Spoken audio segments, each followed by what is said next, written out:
Student, कैसे हैं आप सब। आशा है कि आप सब ठीक होंगे। आज मैं आपके सामने क्लास 10th का एक टॉपिक लेके आया हूं, pair of linear equation in two variable. इसमें हम जितने भी टॉपिक्स हैं इस चैप्टर के उनके बारे में हम पढ़ेंगे और जो भी पिछले सालों में सीबीएसई में क्लास 10th में आए हुए क्वेश्चंस हैं उन पर थोड़ा सा फोकस करेंगे। तो देखिए, इस चैप्टर की शुरुआत करते हैं। आइए, तो सबसे पहले तो जो इस चैप्टर में आपको ये नाम दिख रहा है लीनियर इक्वेशन। लीनियर इक्वेशंस होती क्या है भाई? अपन को सबसे पहले अपन जो टॉपिक पढ़ रहे हैं उसके बारे में पता भी तो होना चाहिए कि लीनियर इक्वेशंस होती क्या है। तो आपको मैं बता दूं लीनियर इक्वेशंस क्या होती हैं। ऐसी इक्वेशन जिसकी डिग्री 1 होती है, ऐसी इक्वेशन जिसकी डिग्री क्या होती है, 1 होती है, उसे हम लीनियर इक्वेशन बोलते हैं। जैसे मान लो मैंने x + 5 लिख दिया। क्या लिख दिया? x + 5। आपको क्या पता है इसकी डिग्री क्या है? 1, क्योंकि degree is the highest power of the equation या पॉलिनोमियल। तो यहां पर वेरिएबल की पावर कितनी है? 1। इसका मतलब इसकी डिग्री क्या है? 1। तो ये आपकी लीनियर इक्वेशन है। क्या है ये आपकी लीनियर इक्वेशन? अब यहां पर आपको दिख रहा है कि ये एक वेरिएबल है। कितने वेरिएबल बेटा? एक वेरिएबल है। लेकिन आपको यहां पर कितने वेरिएबल की लीनियर इक्वेशन पढ़नी है? 2 वेरिएबल की लीनियर इक्वेशन क्या करनी है आपको यहां पर पढ़नी है। तो अगर मान लो मैं इस इक्वेशन को ऐसे लिख देता हूं तो ये आपकी लीनियर इक्वेशन ऑफ 2 वेरिएबल हो जाएगी। क्योंकि यहां पर कितने वेरिएबल हैं? 2 वेरिएबल हैं। इनकी डिग्री कितनी है? 1 है। सबसे पहले तो डिग्री 1 है तो लीनियर इक्वेशन है। वेरिएबल हमें यहां पर 2 दिख रहे हैं तो लीनियर इक्वेशन इन 2 वेरिएबल। तो इसे हम लीनियर इक्वेशन 2 ऑफ 2 वेरिएबल या इन 2 वेरिएबल कहते हैं। अब देखो, आपको यहां पर सबसे पहले तो लीनियर इक्वेशन लिखने की स्टैंडर्ड फॉर्म पता होनी चाहिए। लीनियर इक्वेशन लिखने की स्टैंडर्ड फॉर्म, तो सबसे पहले तो लीनियर इक्वेशन की स्टैंडर्ड फॉर्म जो होती है वो ax + by + c = 0 होती है। ax + by + c = 0 is the standard form of the linear equation in 2 variables. आपसे एग्जाम में क्वेश्चन पूछा जा सकता है, एमसीक्यूज में भी, या फिर नॉर्मल 1 नंबर में वेरी शॉर्ट क्वेश्चन आ सकता है, what is the standard form of linear equation in 2 variable. तो आपका जवाब होने चाहिए ax + by + c = 0। अब आइए हम इसके चैप्टर के पहले टॉपिक के ऊपर बात करते हैं कि इस चैप्टर का पहला टॉपिक क्या है। यहां तक आपको समझ में आ जाना चाहिए जो इसकी कहानी है। क्या कहानी है? कि हमें यह पता होना चाहिए कि लीनियर इक्वेशन होती क्या है। आपको पता लग गई। अब देखिए, अब हम यहां पर देखते हैं कि पहला टॉपिक क्या है इस चैप्टर का। इस चैप्टर का आपका पहला टॉपिक है graphical representation of linear equations in 2 variables. अब यहां ध्यान दो बेटा, ग्राफिकल रिप्रेजेंटेशन हम कैसे करेंगे यहां पर। तो सबसे पहले आपको यहां पर 3 कंडीशंस पता होनी चाहिए। 3 कंडीशंस आपको पता है। 100% एक क्वेश्चन आपको एमसीक्यू में मिल जाएगा सीबीएसई के पेपर में। कोई सा पेपर उठा के देख लो आप, पिछले सालों का कोई सा पेपर उठा के देख लो, 2024 का, 25 का, 23 का, 22 का, 21 का, एक क्वेश्चन इस टॉपिक में से 100% आता है। चाहे तो ग्राफ बनाने का है, चाहे एमसीक्यू जाए, चाहे के की वैल्यू आए, कुछ भी आ सकता है इसमें से। तो देखिए, सबसे पहले तो मैं 2 इक्वेशन सपोज कर लेता हूं लीनियर इक्वेशन इन 2 वेरिएबल की। a1x + b1y + c1 = 0, a2x + b2y + c2 = 0। मैंने बेटे ये सपोज कर ली 2 इक्वेशंस। अब आपकी जो 3 कंडीशंस होती क्या है, पहली, दूसरी और तीसरी। ये कंडीशंस क्या होती है? अगर a1/a2 is not equal to b1/b2, पहली कंडीशन ये है आपकी। अगर a1/a2 b1/b2 के इक्वल नहीं होता है, इसका मतलब ग्राफ में वो दोनों लाइनें इंटरसेक्ट करेंगी, 100% करेंगी। यहां लिख देंगे हम इंटरसेक्टिंग लाइंस, इंटरसेक्टिंग लाइंस। और जो इसके सॉल्यूशंस होंगे वो यूनिक होंगे। सॉल्यूशंस कैसे होंगे? यूनिक।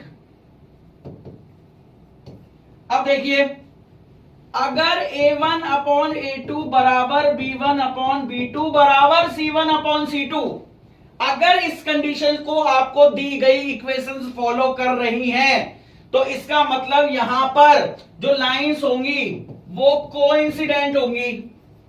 क्या होंगी? कोइंसिडेंट होंगी।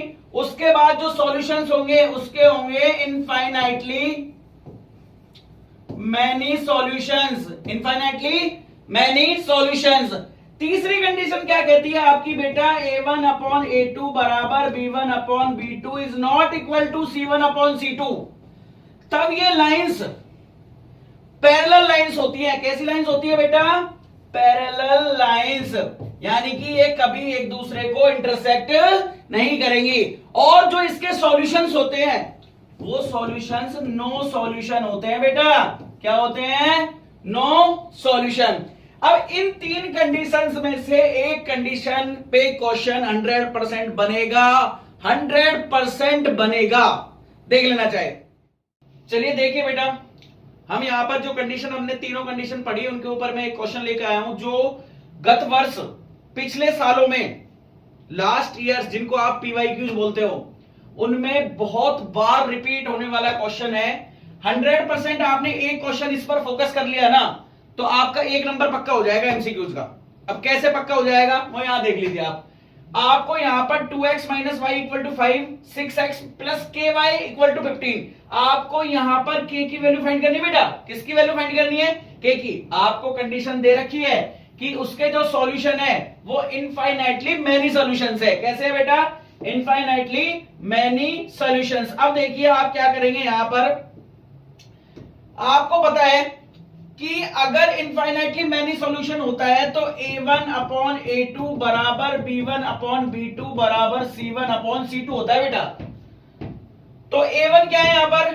2 अपॉन 6, A2 6 है, इक्वल टू -1 अपॉन के। बताओ होगा या नहीं होगा? यहां पर y का जो कोफिशिएंट है वो -1 है, वही तो लिखा है मैंने। यहां पर y का कोफिशिएंट क्या है? k। अब आपको यहां पर k की वैल्यू फाइंड करने में कुछ आएगा? तकलीफ होगी क्या आपको? नहीं होगी ना। देख लो k की वैल्यू आराम से निकल जाएगी। तो देखो क्रॉस मल्टीप्लाई कर देता हूं मैं यहां पर। 2k equal to -6, k equal to -6 upon में 2, यानी कि k की वैल्यू कितनी आ गई यहां पर? -3। ऐसा क्वेश्चन 100% आएगा। कैसे भी लगा लो आप, 100% आएगा ऐसा क्वेश्चन। तो आपको ये क्वेश्चन तो तैयार करना ही करना है आपके पेपरों के लिए। एमसीक्यू आएगा 1 नंबर का आएगा। ग्राफ आपके 4 नंबर में आ सकता है। तो ग्राफ बनाना मैं आप सिखा देता हूं आपको कि ग्राफ कैसे बनाते हैं। तो सब एक क्वेश्चन है मेरे पास। देखो क्या क्वेश्चन है मेरे पास। ये क्वेश्चन दिया हुआ है कि x plus Y equal to 14, x minus Y equal to 9। आपको इसको ग्राफ बनाना है। क्या बनाना है? ग्राफ। सबसे पहले तो आपको पता है इसकी कंडीशन है जो A1 upon A2 B1 upon B2 के इक्वल नहीं है। देख लो चाहे 1 upon 1 equal to 1 upon -1 equal नहीं है। इसका मतलब ग्राफ में दोनों लाइनें क्या करेंगी? इंटरसेक्ट करेंगी। इंटरसेक्ट करवा कर तो दिखाइए कैसे होंगी इंटरसेक्ट। हम करेंगे इंटरसेक्ट, देखिए कैसे करेंगे। आपको यहां पर ये दो इक्वेशंस दी गई हैं, इनके कम से कम 3-3 सॉल्यूशन आप निकाल लो, आपके लिए आसानी होगी। 9th क्लास में पढ़े थे ना सॉल्यूशंस। तो देखो x plus Y equal to 14 के अगर मैं 3 सॉल्यूशंस निकालूंगा तो सबसे पहले मैं x की वैल्यू अगर 0 ले लेता हूं तो y की वैल्यू 14 आ जाएगी। आ जाएगी बेटा 0,14। अगर मैं y की वैल्यू 0 ले लेता हूं तो x की वैल्यू 14 आ जाएगी। आ जाएगी बेटा 14,0। एक और ले लो, छोटा सा सॉल्यूशन ले लेते हैं। देखो अगर मैं यहां पर x की वैल्यू 1 ले लेता हूं तो y की वैल्यू 13 आ जाएगी। बताओ आएगी नहीं आएगी? आ जाएगी। मैंने इस इक्वेशन के 3 सॉल्यूशंस निकाल लिए। अब इस इक्वेशन पे आ जाओ। देखो x माइनस वाई बराबर 9 है। अगर मैं y की वैल्यू 0 ले लेता हूं तो x की वैल्यू मेरे पास 9 आ जाएगी। आपको पता होनी चाहिए बात, ठीक है ना? 9,0। अगर मैं यहां पर y की वैल्यू 1 ले लेता हूं तो x की वैल्यू आ जाएगी माइनस का 1 प्लस में चल जाएगा, कितनी आ जाएगी? 10। तो 10,1। अब देखो अगर मैं यहां पर y की वैल्यू 2 ले लेता हूं तो x की वैल्यू आ जाएगी -2 प्लस में जाएगा तो कितना आ जाएगी? 9 प्लस 2 11। तो 11,2। ये 3 सॉल्यूशंस हमने पहली इक्वेशन के निकाल दिए, ये 3 सॉल्यूशंस हमने सेकंड इक्वेशन के निकाल दिए। अब देखिए ग्राफ बनाते हैं हम। ऐसे तो आपने छोटी क्लासों में सीखा ही होगा बेटा, ये देखिए सीखा है ना। अब यहां पर हम पॉइंट दे करके ग्राफ को बना सकते हैं। तो देखो ये ओरिजिन पॉइंट हो गया आपका, ये x हो गया, ये x नेगेटिव हो गया, ये y हो गया और ये y क्या हो गया, नेगेटिव हो गया। देखिए हम इसके ग्राफ बनाते हैं। पहले हम पॉइंट देते हैं यहां पर 1 2 3 4 5 6 7 8 9 10 11, थोड़ा सा इसको बड़ा करना पड़ेगा अपन को, 12 13 14। अब देखो इसको भी बढ़ा लेते हैं। 1 2 3 4 5 6 7 8 9 10 11 12 13 और ये कितना हो गया आपका 14। अब देखो पहला है 0,14 और 14,0 ये रहा, मिला दिया मैंने। तो ये हमारी पहली इक्वेशन हो गई। और 1,13 भी था, 1,13 भी यहां पर आ जाएगा आपका, ये पॉइंट आ जाएगा, ये मिल जाएगी। अब देखो 9,0 ये रहा हमारा, 10,1 यहां आ जाएगा हमारा, 11,2 यहां आ जाएगा हमारा। अब देखो ये लाइन यहां पर ये मिल गई। अब आपको जब आप ग्राफ में स्केल पेंसिल से बनाओगे तब आपको यहां पर x और y की वैल्यू जो प्रॉपर है वो आ जाएगी। अभी जैसे आप इसको सॉल्व करोगे तो आपकी यहां पर जो y x की वैल्यू आएगी, जब आप यहां पर इसको सॉल्व करोगे तो x की वैल्यू कितनी आएगी बेटा, कितनी आएगी सॉल्व करने पर, देखो सॉल्व करके देख लो। x plus Y equal to 14 है और x minus Y equal to 9 है। अगर मैं इनको ऐड कर दूं तो ये कट जाएंगे, 2x इक्वल टू 23 और x इक्वल टू 23/2 यानी कि 11.5। ये यहां पर आएगा, देखो 11.5, ये देखो ये आ रहा है यहां पर, ठीक है ना। ऐसे ही y की वैल्यू जब आप यहां से निकालोगे तो ये यहां पर मिल जाएगा। तो आपको यहां पर सबसे पहले जो काम की बात है वो यहां पर मुझे ये दिखानी थी कि दोनों लाइनें क्या कर रही हैं, इंटरसेक्ट कर रही हैं। तो बेटा ये दोनों लाइनें इंटरसेक्ट कर रही है, नहीं कर रही, कर रही है ना। तो हमने कैसा पता लगाया, यहां पर पहली कंडीशन थी हमारे पास में, अब मैंने यहां पर आपको इंटरसेक्ट करके दिखा दी।